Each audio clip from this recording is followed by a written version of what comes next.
I'm 13 News Now meteorologist Evan Stewart. It is Tuesday, August 19th, and with the cloud cover and the rain in a few spots, temperatures have been down. As a matter of fact, we've seen highs only in the mid-70s in inland spots, low to mid-80s at the coastline, and we have been tracking a few showers. We still have a front that's sort of lingering across the area close enough that we're seeing some of those showers and even some heavier downpours. Earlier, we had some flood warnings up for the eastern shore. The good news is that rain has started to come to an end, but still tracking a few coastal showers because of that lingering front. Again, this is not associated with Hurricane Erin, which is still well off towards the south, and we'll get to more on Erin here in a moment. But as we go through this evening, we'll look for a couple of showers around. You can see that here on Futurecast.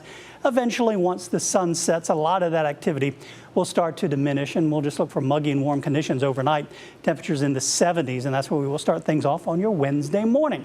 As we go through the day, those temperatures slowly climbing up into the mid-80s once again, a couple of degrees warmer than where we were today. And there'll be another chance at an isolated shower. I think those odds will be a little bit lower than what we've seen across the area today. And then we turn our attention to Hurricane Erin. And already, even by tomorrow afternoon, some of those high, thin clouds from the outer bands of Erin will start to stream in. You can sort of see that curvature here in the clouds as we go through Wednesday evening and into Thursday morning.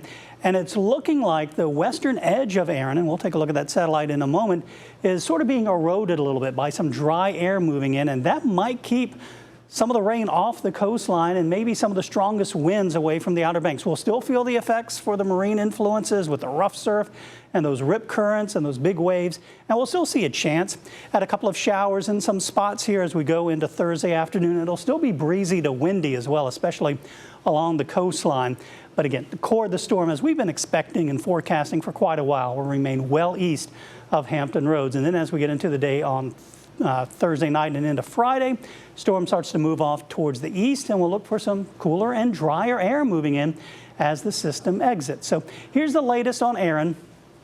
Spinning here east of the Bahamas now.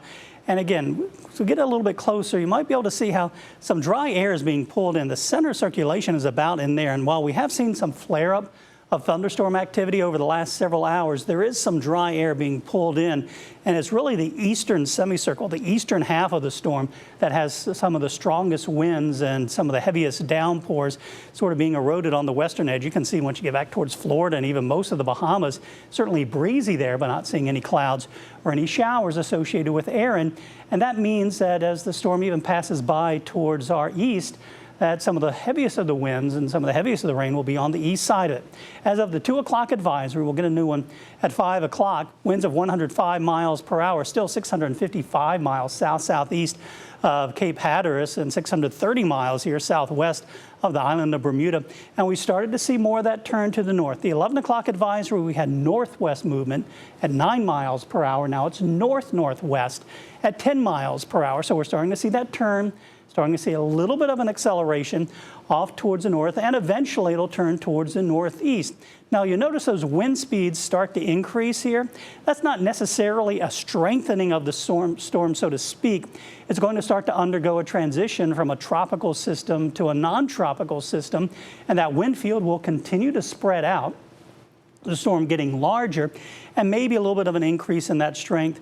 Again, still a Category 2 hurricane passing here between Hatteras and Bermuda, and then again, rapidly working its way out into the central Atlantic as we get into Saturday and Sunday. So what are the impacts here in Hampton Roads?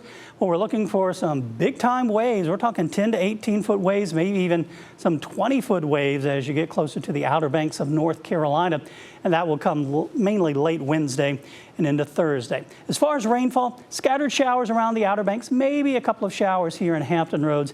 Again, with that western side of the storm becoming eroded, you know, those chances for those showers might just be a little bit farther off towards the east. And tropical storm gusts closest to the coastline. We're not looking at widespread windy conditions, but with the northeast winds coming in and the waves, we'll see some tide levels coming up as we go through the next couple of days. So let's talk about Sewell's Point. That's sort of the benchmark for the whole area as we get into Wednesday evening. So this is tomorrow, looking at nuisance flooding. Thursday morning, minor tidal flooding, 4.8. The highest tide is expected Thursday evening. That's when we're looking at moderate tidal flooding.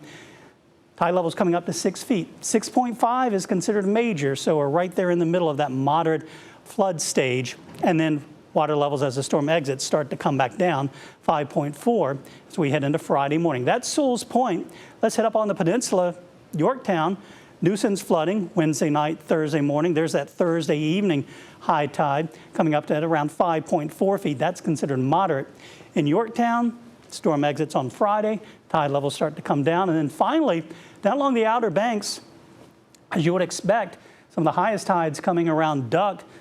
Wednesday evening, nuisance flooding. Thursday morning, 5.5 minor, but we get up to that major category. That's over 7 feet for Duck. That's coming up on Thursday evening, and that's why we're concerned, not just for Duck, but all up and down the Outer Banks of North Carolina, of the high tides, the high surf, likely looking at some overwash along Highway 12. Already have those mandatory evacuations for Ocracoke and Hatteras Islands. That's why.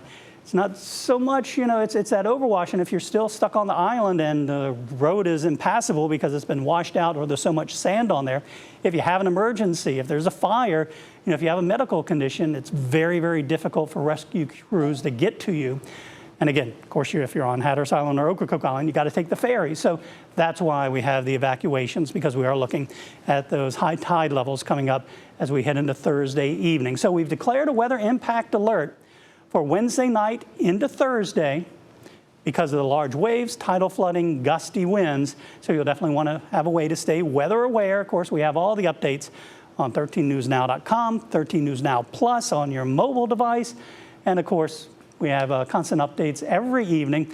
At 8 o'clock, we have Hurricane Hub Live on 13 News Now Plus and on YouTube. So you can always check out the latest on the forecast and the latest on the tropics.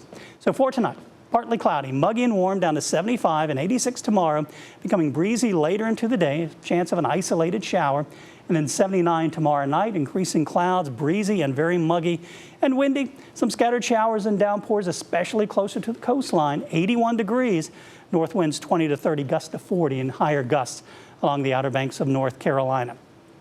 By Friday, the storm's exiting, mostly sunny, lower humidity, high of 80 degrees, and a pretty nice weekend coming up. We drop those rain chances a bit, low-end rain chances on Saturday and Sunday in the low 80s and low to mid 80s into early next week with just a 20% chance of rain.